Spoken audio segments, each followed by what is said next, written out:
Welcome to ABA Shine's Behavior Support Training on Environmental Arrangements for Home Sessions.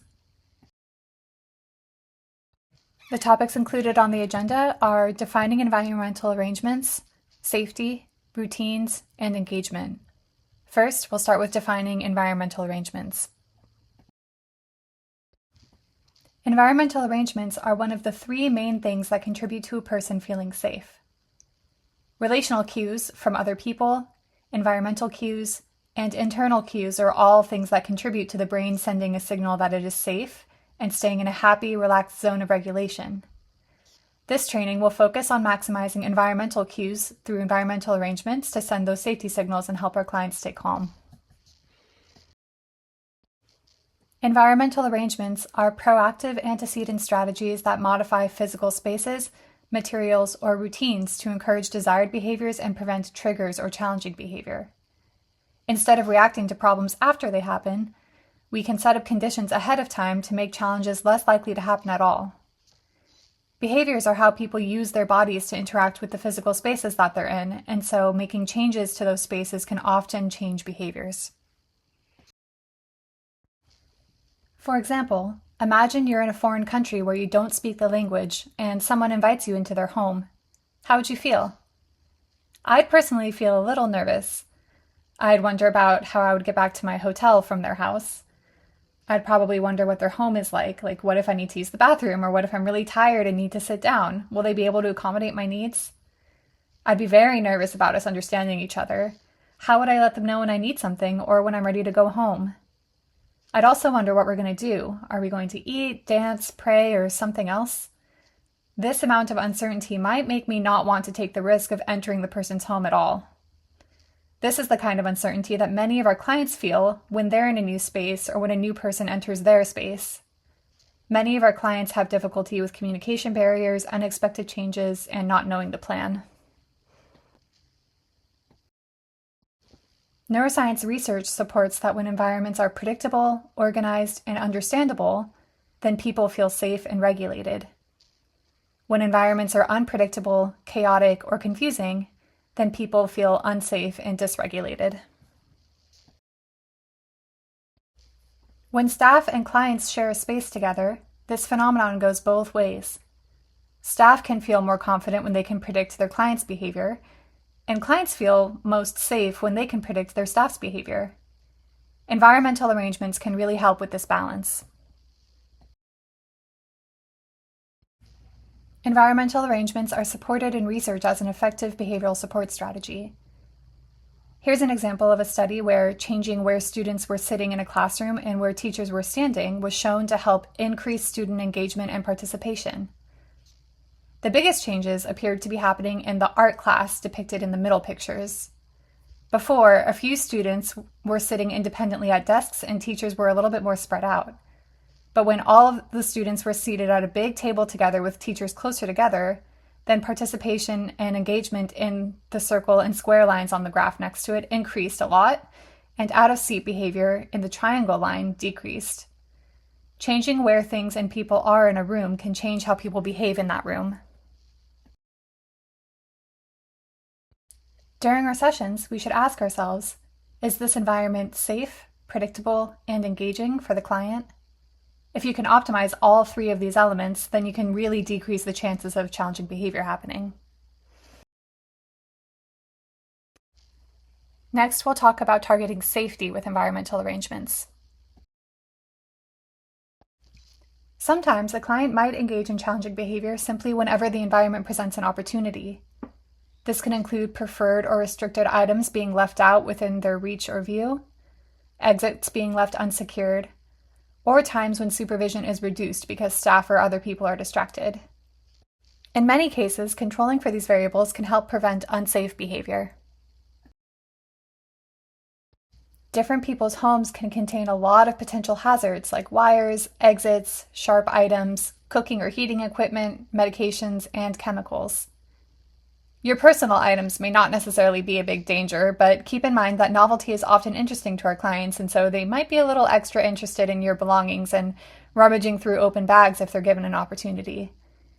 Safety risks are highly individualized. What's generally safe or unconcerning for one client could be a hazard for another. To help keep an environment as safe as possible, it's important to be very clear about what is or is not allowed for the client during sessions. You can collaborate with supervisors and caregivers to come up with a restricted access list so that you have a clear understanding of what is not allowed. A safety sweep is also a great practice for maximizing safety. At the beginning and end of your shift, when the client is safely occupied or supervised by someone else, you can take a few minutes to quickly check the session area for any hazards, unsecured locks, or loose personal belongings. This is a great practice to make sure that everything stays consistent when care is transitioned between staff and primary caregivers. Let's practice a safety sweep of this living room and see what we might notice as potential safety hazards. The first thing that jumps out to me is the clutter everywhere, which can be a risk for the client to fall, engage in throwing, or potentially to swallow small pieces. The fireplace could be a risk for fire or burns to happen. This glass mirror could be a little bit risky for clients who engage in throwing or property destruction. If the client enjoys climbing, I definitely take note of these shelves that look a little bit like a ladder. The table has some sharp corners that could be harmful if the client has a fall. And this room also has hardwood floors, so the chances of slipping are a little bit increased. Curtains and blinds on the windows might be of interest for the client to pull at, or it could be a suffocation hazard if they wrap things around their neck. Similarly, I see a charging cord by the couch, which could be a suffocation risk as well. As we mentioned earlier, safety risks are very individualized and they really depend on the client's behavior topography and their history. So some of these things might not be very dangerous for one client compared to another. For instance, strangulation risks are mainly only concerning for very young clients who might not know any better, clients who engage in asphyxiation for sensory input, or clients who have suicidal ideation.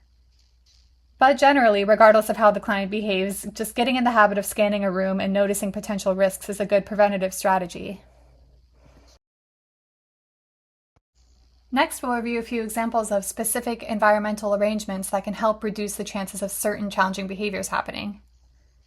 If a client has a history of elopement, we can secure locks and alarms on exits, position staff to be standing near the exits, cover windows up in case they see something tempting outside that might trigger elopement to happen, place furniture near exits as an extra barrier, and generally just try to keep indoor activities as interesting and motivating for them as possible so that they want to stay inside. If a client has a history of aggression, we can always make sure to give them space and stand out of arm's reach so that they can't reach you. Stand behind furniture or across the room for some additional barriers. Sit across from them and not beside them when you're at a table so that they can't reach you as easily. And try to keep pillows nearby in case you need to block an attempt. All of these are ways so that you can present a little bit of an extra barrier for the client to reach you. If a client engages in self-injury with items or surfaces, you can apply protective gear with caregiver permission if they have any, move items or furniture away from them as needed, and keep soft things nearby like pillows to block any injuries from happening.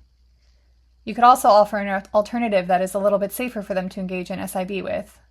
For example, if they headbang against a wall, you can try placing a really firm cushion beside their head as a safer replacement that might give a little bit of a similar hard sensory input, but that won't cause the same amount of damage as the wall.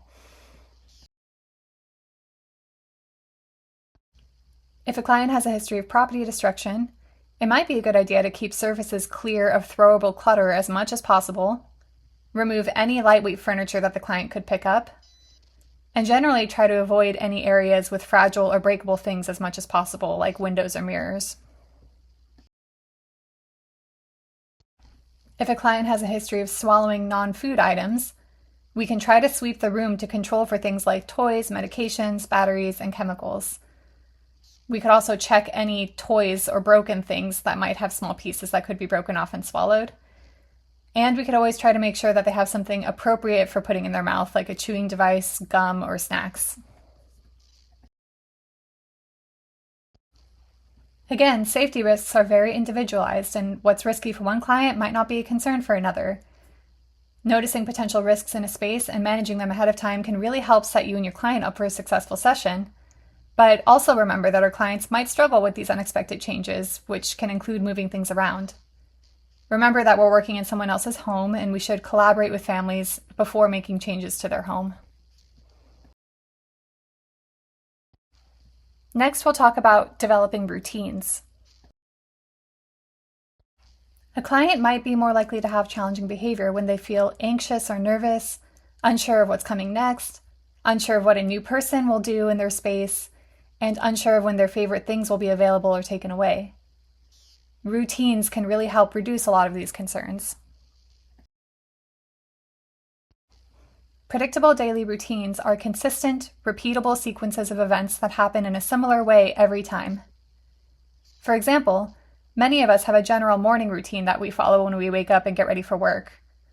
A lot of classrooms have a school arrival routine, like a circle time. Or when we go shopping, there's a general routine of events where we know that we put items in our cart, we stand in line, and we check out, and we follow the same routine every time. Running our sessions with a plan can help our clients know what to expect. We all have general routines that we follow throughout our days, whether we know it or not. Many of us clinicians might have a routine that looks something like this: getting ready for work, visiting a few clients with a lunch break, and then winding down at the end of the day. Disruptions to our routines, or having no routine at all, can be really distressing. How would your day go if any of these unexpected changes came up? Or even worse, how would you feel if multiple or all of these changes happened in one day? Just like us, our clients have their own routines, and they can experience distress when they don't know what the plan is or when their usual plan gets interrupted. These are a few examples of how routines can help with certain challenging behaviors. If a client has a history of hoarding food or eating way too fast, then knowing when they're getting food next could help them feel a little bit more relaxed about eating what's in front of them. Clients might try to elope a little bit less if they understand when the next outing is going to happen. Clients who struggle with turning off the TV might struggle a little bit less if they know that dinner always comes after TV. Clients might have an easier time with meeting new people if everyone interacts with them in a similar way and follows the same script. In general, clients can feel less anxious and nervous when they understand the plan. Routines can help with reducing anxiety, setting clear expectations, making transitions a little bit easier, promoting independence, having fewer conflicts with staff, and generally making both the client and staff behavior more predictable for each other.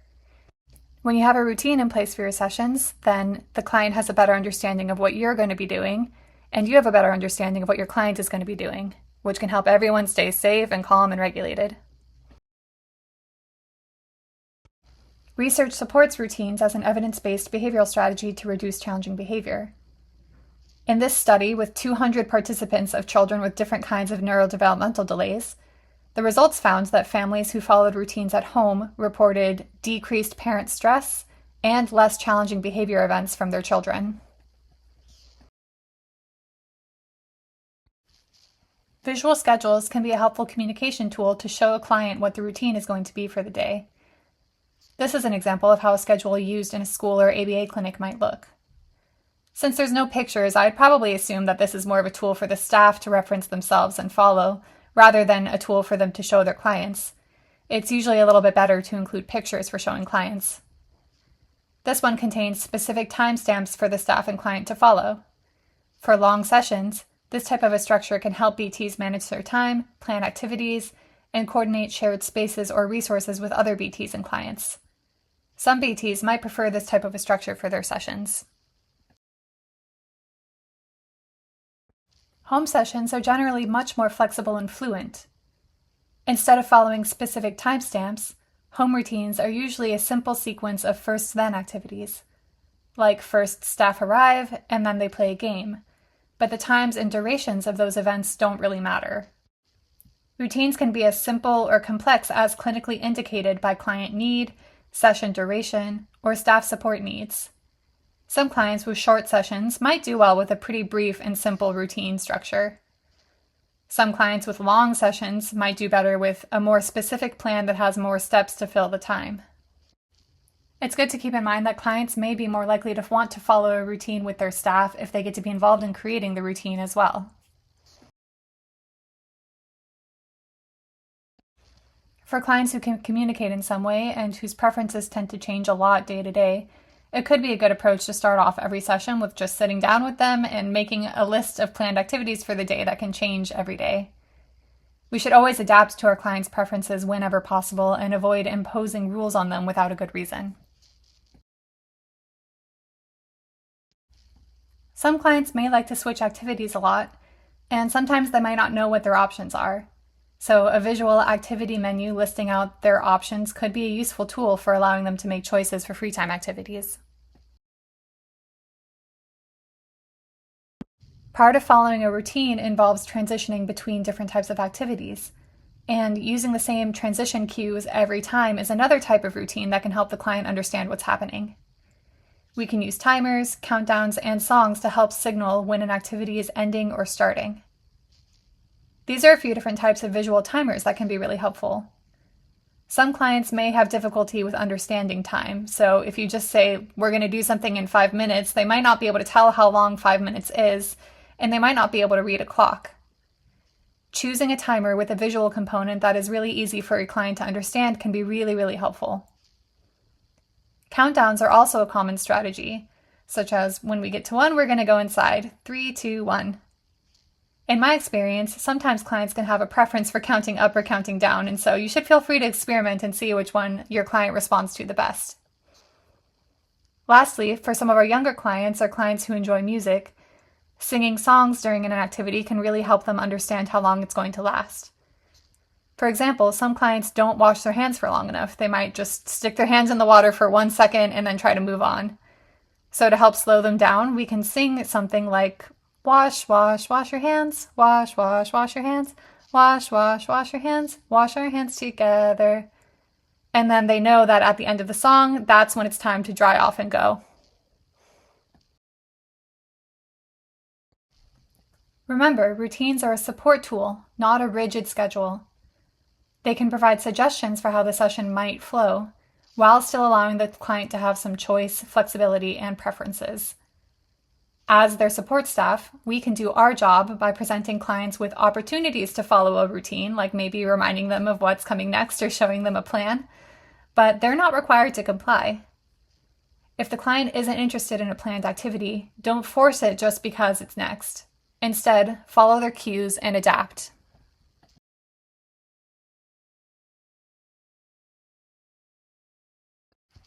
Creating a session routine with your client can be a little challenging sometimes and should definitely include some advice from your supervisors. But let's take a look at some general steps of how you can create a routine. First, get to know your client and observe what they usually do and consult with their caregivers. How does their day normally look, and are there any activities or times of day that might be a little hard for them? Next, unoccupied times and difficult or non-preferred activities should be targeted for a routine. To optimize effectiveness of a routine, it's important to be strategic. You can fill unstructured gaps of time with suggestions for preferred activities. Save the most highly preferred and favorite activities for after a challenging task, or maybe even for the end of session, to help motivate the client throughout the session. It's also a good idea to alternate different types of activities to help with their regulation. For example, you can switch between doing something active and something stationary, or something indoors and then something outdoors, something independent and then something social, or something preferred and then something a little bit less preferred. You can create a simple sequence of activities and an order of events, and then monitor and adjust as you go along. Let's take a closer look at an example of how we can be really strategic with a routine. Let's say that this is the client's usual routine when they get home from day program and clients share some challenges that come up for them. The client often refuses to do their homework when they get home. Doing unstructured time, they might seek a lot of attention from mom, climb on furniture, rummage in the fridge, and generally get into a lot of trouble. When they watch TV, they always have a hard time with turning it off, and then they have some struggles during their shower. Here are some potential routine changes that might help with all of these situations. Maybe jumping right into homework after coming home is too many non-preferred demands in a row, so maybe doing a game or craft first could help break things up a little bit more for the client and give them a break. Having planned preferred activities during unstructured time can really help reduce behaviors related to boredom. And especially if we know that this client enjoys walks, then maybe doing that right after homework can help motivate them to get their homework done. Similarly, the client might be more motivated to shower successfully if they get to watch TV afterwards.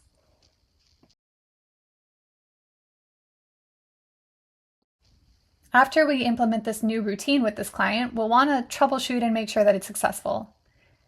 Maybe this new routine works really well for this client, except that they still have some behaviors during their shower. So we could try switching homework and shower on the schedule to see if changing the times might help. We could try switching out the walk for a more stationary activity before the shower time. We could try asking parents if they might do better with the shower in the morning instead of the afternoon. And we might want to ask ourselves if there's something even more motivating and preferred than TV that we can do after the shower. That's an example of how a general routine can be created and then optimized to support clients. Lastly, we'll discuss how engagement is a helpful environmental support. Clients may be more likely to engage in challenging behavior when they're bored, waiting, perseverating, ruminating, unsure of what to do, overstimulated, or understimulated. Setting up the environment ahead of time to help the client stay busy and engaged in preferred or productive activities can really help with these. Engagement means that the client is participating, interacting, attending, and enjoying activities. For instance, they might be socially engaged if they're talking to you. They can be engaged in an activity by playing a game or making a craft or looking at something, either with or without a person involved. And they could also do some self-stimulatory engagement from stimming behavior that is characteristic of autism, like enjoying the visual stimulation of watching their hand flap in front of their face. These are a few tips for helping a client stay engaged throughout the session. When activities are put away or out of sight, clients might not take the initiative to go look for something to do or imagine what their options might be. They're more likely to engage in an activity if they can see the materials, and so setting something up on a table or next to them can really help them get started. It's usually a good idea to try to minimize waiting time for the client as much as possible, but if they do have to wait, then giving them something to do like squeezing a sensory ball or counting or looking at a timer could help. Giving a lot of either or choices can help increase the client's engagement and make sure that they like what's happening. And instead of doing the same exact activities every time, mixing in some new types of activities or materials or ideas can really help them stay engaged in general. Ask yourself, what gets my client's attention and how can I help them stay busy? Let's say a client is wandering around the house without an activity or a plan. Why should we care? Well, sometimes our clients can experience intrusive thoughts. They might perseverate on something negative that has happened in the past, or they might worry about something that's going to happen next. Keeping them engaged in the present moment can really help reduce the risk of them getting escalated in response to their own thoughts. Also, in general, when people are bored, they usually look for something to do, and you might not like what they pick, so it's better to get ahead of them with directing engagement strategically in an appropriate activity. To help reduce this scenario from happening, we could try a few strategies like setting out an activity for them, offering them a choice, showing them a list of options, or coming up with a schedule so that they know what's going to happen next. Engagement helps clients focus their attention and thoughts on the present moment, have a positive experience, use their energy appropriately, and regulate. Engagement also helps client behavior be more predictable for staff. When the client is kept busy and you know what they're doing, you're less likely to have to be vigilant about them doing something unexpected or unwanted, which can generally make for an easier shift overall. In summary, to maximize the benefits of environmental arrangements, ask yourself, is the environment safe, predictable, and engaging for my client? Once all three of these are maximized, then the chances of challenging behavior occurring can reduce a lot. At the beginning of every shift, it's a good idea to mitigate risks by reviewing client-specific safety concerns and completing a safety sweep. You can establish a routine by creating a general plan for the session, preparing for transitions, and communicating expectations with the client early. You can help the client stay engaged by making sure that preferred activities are available for them.